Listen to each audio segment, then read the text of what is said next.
हाँ जी दोस्तों, कैसे हैं आप? मैं किरण नरवाल आपके अपने चैनल पर बहुत बहुत स्वागत करती हूँ। आशा करती हूँ कि आप बहुत खुश होंगे अपनी लाइफ में। पर फिर भी जैसे कि आज हम बात करने वाले हैं कि व्हाट इज़ कार्मिक पैटर्न। तो कुछ हमारी लाइफ में ऐसे पैटर्न्स होते हैं जो कि बार बार रिपीट हो रहे होते हैं। तो अगर हम पैटर्न की बात करें तो इसका मतलब है कि एक ही काम को बार बार एक ही तरीके से करना। अब हमें इसे यह समझ में आता है कि अगर हम कार्मिक पैटर्न की बात कर रहे हैं तो हम शायद अपने कर्मों को बार बार एक ही तरीके से निभा रहे हैं या कर रहे हैं, और साथ में यह भी नोटिस कर रहे हैं कि बार बार लाइफ में वही चीज़ें दोबारा रिपीट हो रही हैं। तो अब आपने क्या समझना है? यही कि अगर आप इस कार्मिक पैटर्न से बाहर निकलना चाहते हैं तो आपको कुछ अलग हटकर करना होगा। कुछ अलग हटकर जैसे क्या? उदाहरण स्वरूप अगर मैं आपको समझाऊं कि मैं किसी कार्मिक शादी में फंसी हुई हूँ, मुझे अब्यूज़ किया जा रहा है, प्रताड़ना दी जा रही है, जानबूझकर नीचा दिखाया जा रहा है, और मैं डर के मारे, समाज के मारे आवाज़ नहीं उठा पा रही हूँ। मैं क्या कमाऊँगी, कैसे खाऊँगी, पेरेंट्स सपोर्ट नहीं करेंगे, इन्हीं में फंसी रहूँगी। तो नेचुरल है कि मेरे साथ बार बार यह चीज़ें होंगी। मैं डिप्रेशन में जा सकती हूँ, आत्महत्या करने के बारे में सोच सकती हूँ, लेकिन कोई कदम नहीं उठा सकती। अब सोचो, इम्पॉर्टेंट क्या है? उसी सर्कल में फंसे रहना और एक दिन खुद को ख़त्म कर लेना, या निडर होकर कोई कदम उठाना और इस पैटर्न या सर्कल से बाहर निकलकर कुछ करके दिखाना।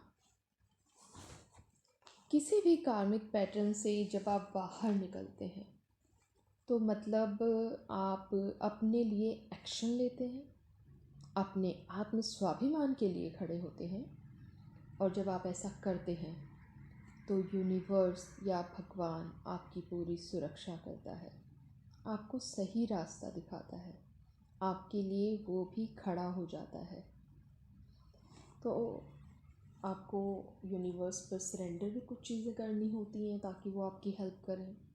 उनको उनके प्रति नतमस्तक भी होना होता है, पॉजिटिव भी रहना होता है। ये एक्शन जब आप लेते हैं, मतलब तब आप लेते हैं जब आप बिल्कुल थक चुके होते हैं। अब हम चलिए दूसरी बात पर आते हैं कि क्या यहाँ से बाहर निकलना ही एक विकल्प है? हमारे पास क्या मतलब वहाँ रहते हुए ये कार्मिक पैटर्न को नहीं तोड़ा जा सकता है क्या?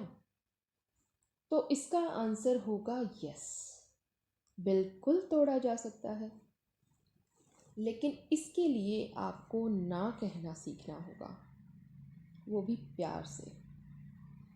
एक बात का ध्यान रखिए, जब भी हम किसी परिस्थिति से बहुत तंग आ जाते हैं तभी हम ना कहते हैं। क्या जो चीज़ें हमारे मन, हमारी आत्मा, हमारे तन को आहत कर रही होती हैं, उनके लिए आपको साथ साथ आवाज़ उठाना नहीं चाहिए? क्या यह अनिवार्य नहीं है? क्यों हम बिल्कुल टूट कर ही आवाज़ उठाते हैं? और तब तो तबाही ही आएगी, क्योंकि तब आप इतना थक चुके होते हो कि तबाही आना तो अनिवार्य है। तो मेरा आंसर होगा बहुत ज़्यादा अनिवार्य है। दूसरों को यह आप सिखा रहे हो इसके थ्रू कि अनवांटेड बिहेवियर पैटर्न आप बर्दाश्त नहीं करेंगे, तो दूसरे भी सतर्क रहेंगे और अकॉर्डिंगली सिचुएशन को हैंडल करेंगे। लेकिन आप डरे रहोगे, कुछ बोलोगे नहीं, तो लाजमी है हर कोई आप पर हावी होगा और आपको चोट पहुंचाएगा।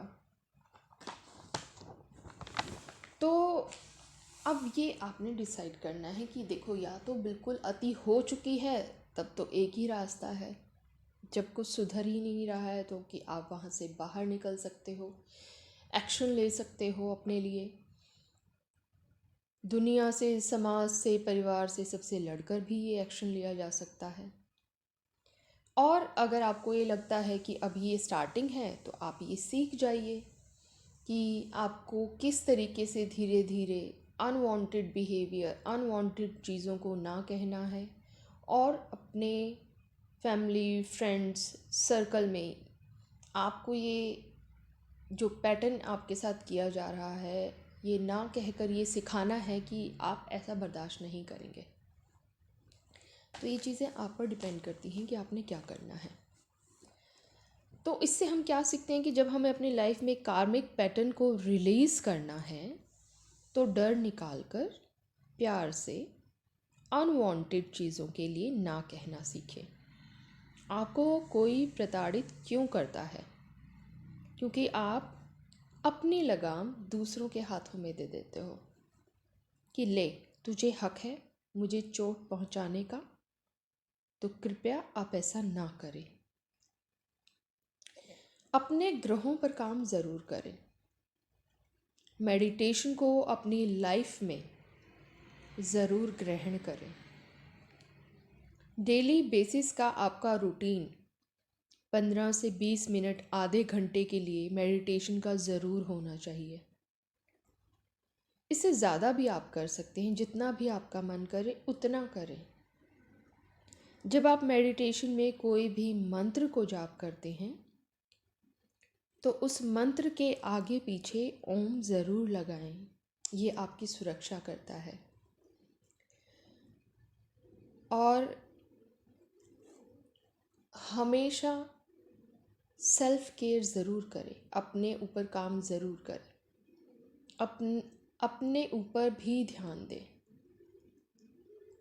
हमेशा दूसरों को प्लीज़ करने में ना लगे रहें।